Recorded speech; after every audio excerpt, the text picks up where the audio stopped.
everybody. Welcome to Best and Worst. This is a show where we talk about the best and worst of one of our favorite talents.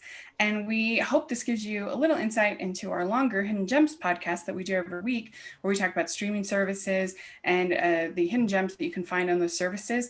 If you like this shorter episode, hopefully you'll turn into that longer episode. And it's a lot of fun doing it every week. And I'm film critic Rachel Wagner, and Ryan is here. Hey, Rachel, it's great to be back with you doing Best and Worst again. And this time around, we're doing it for Jason Statham. Now, he's an actor that normally kind of gets written off as kind of like someone like Jean-Claude Van Damme, and that he's not really known for his acting talent. He's really known for his action. But I actually think there are some roles of Statham's that are actually very good, and especially my favorite, but we'll get there when we get there. The point I'm trying to get at is I think Statham can be very good if given the right director and the right role with enough meat on the bones. Yeah, I actually haven't seen very many of his films when I was looking through. And so I guess, take my recommendation with a grain of salt, that there's a lot of his franchises I have not seen. Why don't you go first? What is your best of Jason Statham? So my best of Jason Statham is is a movie that I have seen too many times to really mention. It's the original The Transporter, released in 2002. This movie is very much an action movie in that there's enough plot to make things go along seamlessly, and then the rest is all action. But in terms of a physical performance and in terms of even just an emotional performance, I think Jason Statham does his very best work here. He does a lot of his own stunts, which just makes the action sequences just amazing. Like, seriously, everything is done in camera, everything looks nice and tight. It just, I can't rave about the action in this movie enough. And there's a really good story in here. I won't go too deep into details, but the movie starts out with this transporter as, this very disciplined guy. You have three rules. I will meet you at this place. No more, no less at a certain time. And then as one hiccup, and then just everything in his world just falls apart. And he has to figure out what to do with that. I think it's a very underrated performance from Statham and a very overlooked action movie. I don't think really anyone talks about The Transporter.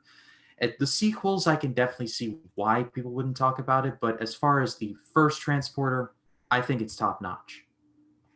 Yeah, I haven't seen any of those Transporter films.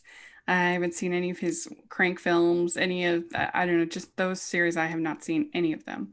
So, but I've heard that from you and from other people, they're fun.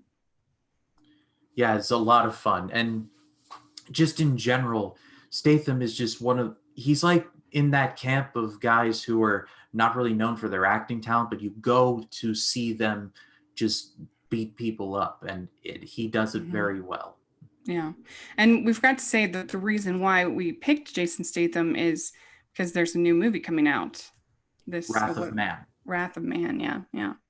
Well, my pick, I went back and forth because there's definitely the Fast and Furious movies that he's in, but his aren't my favorite, 7 and 8, and then the Hobbs and Shaw.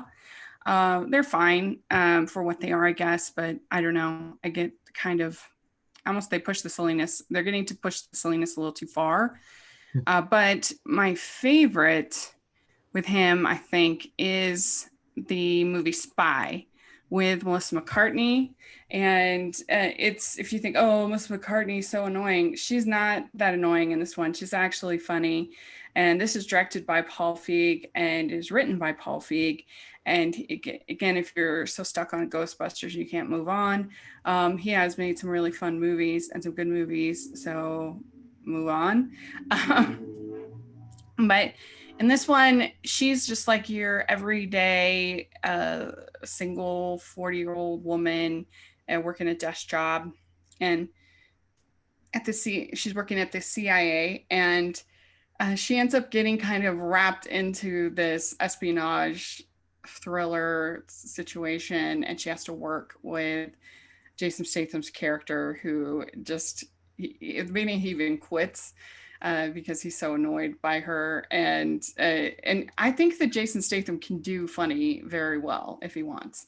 That just he sort of has a dry sarcasm that can be funny. I mean, I think the best thing in Fast Eight is when he's when he's carrying that baby out. That whole scene with the baby, I think, is the best part of the whole movie. But yeah, this is they're trying to figure out the location of a nuclear weapon, and things get kind of crazy. So, and Rose Byrne's in it; she's good. It's just a fun movie. Yeah, Jude Law. Paul Feig is genuinely talented. I love his episodes of The Office, and I love The Heat. So like he can be very good at his job, and so does Melissa McCarthy. But it's all about putting them in the right position with the right material to work off of, and that goes double for Spy. Definitely. All right. Well, what is your worst of Jason Statham?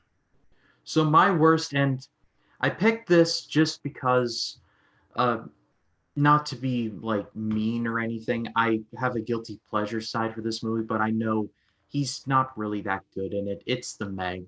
Like people actively hate this movie, and I kind of understand why, but it's Jason Statham going up against like a shark as big as like Texas. Like I don't know what people were expecting with that, but even still, it's it's a guilty pleasure, but guilty is definitely in the operative term. The Meg is also my pick, but my problem is it wasn't guilty enough. I thought they took themselves seriously. That was the huge, major problem with the movie is that I thought it was really boring. I did not think it was dumb fun. I didn't think it was. I mean, I love shark movies, so I was pretty pumped for it. I mean, I defended what is it? The 49 meters or whatever, 47 meters down. 47 meters down. I defended that, and that was dumb fun to me. That was enjoyable. That was had some tension. I liked The Shallows a lot.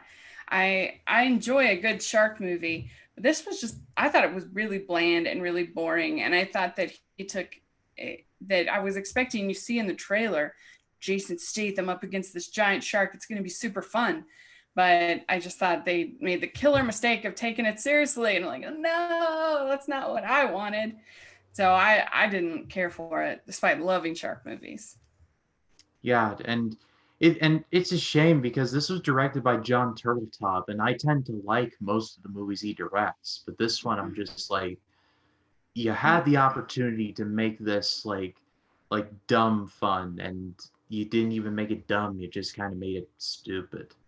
Yeah, it was boring. It wasn't entertaining to me, even on a dumb fun level. And so that was its crucial flaw. So there we go. We have the same worst for Jason Statham. But let us know what you would pick for Jason Statham. What is your best and worst? We'd love to hear in the comment section. Or you can follow us all on Twitter. And Ryan, where can people find you? They can find me on Facebook, Twitter, Instagram, and Letterboxd at RyanCam20. Then there's, of course, my YouTube channel, which is just called Ryan Cam. We're recording this on a Tuesday, which means on Monday I dropped an AFI project video for the Charlie Chaplin film Modern Times. On Wednesday, Wednesday is tomorrow, I'll be dropping an AFI project video for The Wild Bunch. And then on Friday, I'll be dropping an AFI project video for the Billy Wilder film The Apartment. And then this coming Sunday, I'll be doing a deep dive review / retrospective on The Fifth Element, one of my all-time favorite movies, and a movie that I watch either on or around my birthday, because my birthday is coming up. I just mentioned that in our Hidden Gems. I didn't know it was your favorite. Very cool. And yeah, I'll definitely should check that out. You can find me at Rachel's Reviews, all over social media, iTunes, YouTube, and on Rotten Tomatoes. Please like this video. Please subscribe to the channel. Appreciate that so much. Also check out the Hallmarkies podcast. Got lots of fun stuff going on over there. And consider supporting our Patreon. We have so much fun on the Patreon. And we also have our merch store, which has lots of fun designs. So please check that out as well. And thanks so much, everybody. We'll talk to you later. Bye. Bye.